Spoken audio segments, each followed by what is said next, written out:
ದಲಿತ ಮಹಿಳೆ ದಲಿತರಿಗೇನೆ ವಿರುದ್ಧವಾಗಿ ವರ್ತಿಸ್ತಾ ಇರೋದು ಯಾಕೆ? ಪ್ರಬಲ ಜಾತಿಗಳ ಪರ ಏನಾದರೂ ನಿಂತ್ರ ಮಾಯಾವತಿ ಅವರು? ನಮಸ್ಕಾರ, ADN.comಗೆ ಸ್ವಾಗತ. ನಾನು ಸಪನ.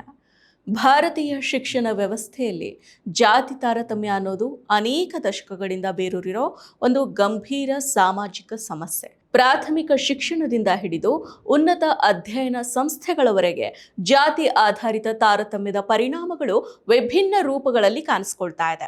ಪ್ರವೇಶ ಪ್ರಕ್ರಿಯೆ, ವಿದ್ಯಾರ್ಥಿ ವೇತನ ವಿತರಣೆ, ವಸತಿ ಸೌಲಭ್ಯಗಳು, ಮೌಲ್ಯಮಾಪನ ವ್ಯವಸ್ಥೆ, ಹಾಗೇನೆ ಅಧ್ಯಾಪಕರ ನಡವಳಿಕೆಗಳಲ್ಲಿ ಸಹ ಜಾತಿಯ ಪ್ರಭಾವ ಇದೆ ಅನ್ನೋ ಆರೋಪಗಳು ಪದೇ ಪದೇ ಕೇಳಿಬರ್ತಾ ಇದೆ.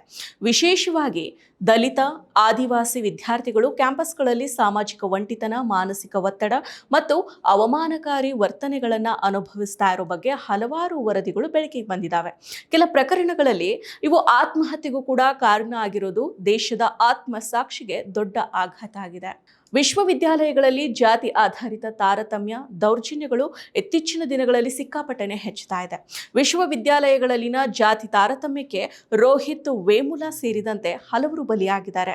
ವೇಮುಲಾ ಸಾವಿನ ಪ್ರಕರಣ ಸುಪ್ರೀಂ ಕೋರ್ಟ್ ಮೆಟ್ಟಿಲೇರಿದ್ದು, ವಿಶ್ವವಿದ್ಯಾಲಯಗಳಲ್ಲಿನ ಜಾತಿ ದಬ್ಬಾಳಿಕೆಗಳ ಕುರಿತು ಸುಪ್ರೀಂ ಕೋರ್ಟ್ ಕೂಡ ಕಳವಳವನ್ನು ವ್ಯಕ್ತಪಡಿಸಿತ್ತು.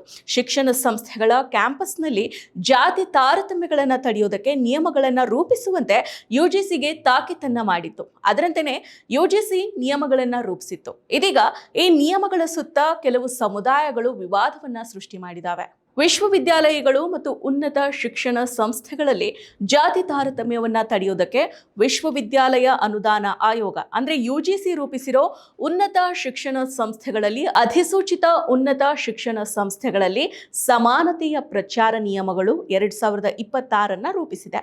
ಈ ಹೊಸ ನಿಯಮಗಳ ಜಾರಿಗೆ ಸಂಬಂಧಿಸಿದಂತೆ ಇಡೀ ದೇಶದಾದ್ಯಂತ ಭಿನ್ನಾಭಿಪ್ರಾಯಗಳು ವ್ಯಕ್ತ ಆಗ್ತಾ ಇದೆ.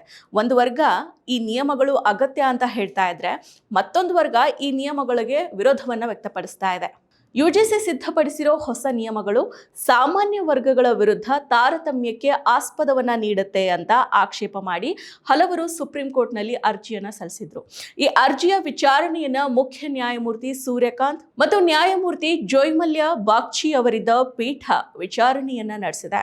UGC ರೂಪಿಸಿದ್ದ ಹೊಸ ನಿಯಮಗಳಿಗೆ ತಡೆಯನ್ನ ಒಡ್ಡಿದೆ. ಹೊಸ ನಿಯಮಗಳಿಗೆ ಸುಪ್ರೀಂ ಕೋರ್ಟ್ ತಡೆಯಾಜ್ಞೆ ನೀಡಿರೋದನ್ನ ಬಹುಜನ ಸಮಾಜ ಪಕ್ಷದ ನಾಯಕಿ ಮಾಯಾವತಿ ಸ್ವಾಗತ ಮಾಡಿದ್ದಾರೆ. ಮಾಯಾವತಿಯ ಈ ನಡೆಯನ್ನ ಹಲವರು ವಿರೋಧ ಮಾಡಿದ್ದಾರೆ.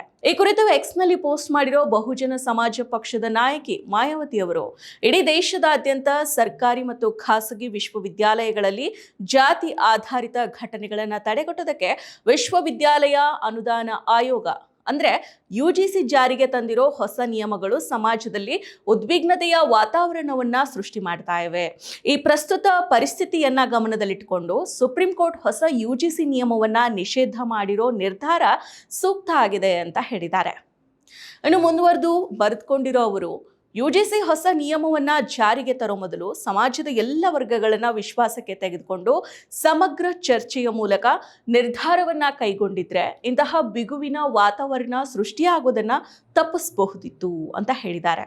ಮಾಯಾವತಿಯವರ ಈ ಹೇಳಿಕೆ ಇದೀಗ ಸಾಮಾಜಿಕ ಮಾಧ್ಯಮದಲ್ಲಿ ವ್ಯಾಪಕ ಚರ್ಚೆಗೆ ಗ್ರಾಸ ಆಗಿದೆ. ಹಲವರು ಅವರ ಅಭಿಪ್ರಾಯಕ್ಕೆ ತೀವ್ರ ವಿರೋಧವನ್ನ ವ್ಯಕ್ತಪಡಿಸಿದ್ದಾರೆ. ಜಾತಿ ತಾರತಮ್ಯ ವಿರೋಧಿ ನಿಯಮಗಳ ಬಗ್ಗೆ ಈ ರೀತಿಯ ಹೇಳಿಕೆಗಳು ಹಿಂದುಳಿದ ವರ್ಗಗಳ ಹೋರಾಟವನ್ನ ದುರ್ಬಲಗೊಳಿಸ್ತವೆ ಅಂತ ಟೀಕೆ ಮಾಡಿದ್ದಾರೆ. ಇನ್ನು ಕೆಲವರು ಸಮಾಜದ ಸಮತೋಲನ ಕಾಪಾಡೋ ದೃಷ್ಟಿಯಿಂದ ಎಲ್ಲ ವರ್ಗಗಳನ್ನು ಒಳಗೊಂಡು ನೀತಿಯನ್ನ ರೂಪಿಸೋ ಅಗತ್ಯ ಇದೆ ಅಂತ ಮಾಯಾವತಿಯವರ ಅಭಿಪ್ರಾಯಕ್ಕೆ ಬೆಂಬಲವನ್ನ ಕೆಲವರು ಸೂಚಿಸಿದ್ದಾರೆ. ಒಟ್ಟಾರೆಯಾಗಿ ಹೇಳಬೇಕು ಅಂದ್ರೆ UGC ನಿಯಮಗಳು, ಸುಪ್ರೀಂ ಕೋರ್ಟ್ ತೀರ್ಪು ಮತ್ತು ಮಾಯಾವತಿಯವರ ಪ್ರತಿಕ್ರಿಯೆಗಳು ಇದೀಗ ರಾಜಕೀಯ ಮತ್ತು ಸಾಮಾಜಿಕ ವಲಯಗಳಲ್ಲಿ ಹೊಸ ಚರ್ಚೆಗೆ ಗ್ರಾಸ ಆಗಿದೆ. ಮುಂದಿನ ದಿನಗಳಲ್ಲಿ ಕೇಂದ್ರ ಸರ್ಕಾರ ಮತ್ತು UGC ಯಾವ ರೀತಿಯ ನಿಲುವನ್ನ ತಾಳಲಿದೆ ಅನ್ನೋದರತ್ತ ಇದೀಗ ಎಲ್ಲರ ದೃಷ್ಟಿ ನೆಟ್ಟಿದೆ. ಮತ್ತಷ್ಟು ವಿಶೇಷ ವಿಡಿಯೋಗಳನ್ನು ನೋಡಲು ಮತ್ತು ಹೊಸ ವಿಡಿಯೋಗಳ ಬಗ್ಗೆ ತಿಳಿಯಲು ADN.com ಯೂಟ್ಯೂಬ್ ಚಾನೆಲ್ ಸಬ್ಸ್ಕ್ರೈಬ್ ಮಾಡಿ ಮತ್ತು ಬೆಲ್ ಐಕಾನ್ ಕ್ಲಿಕ್ ಮಾಡಿ.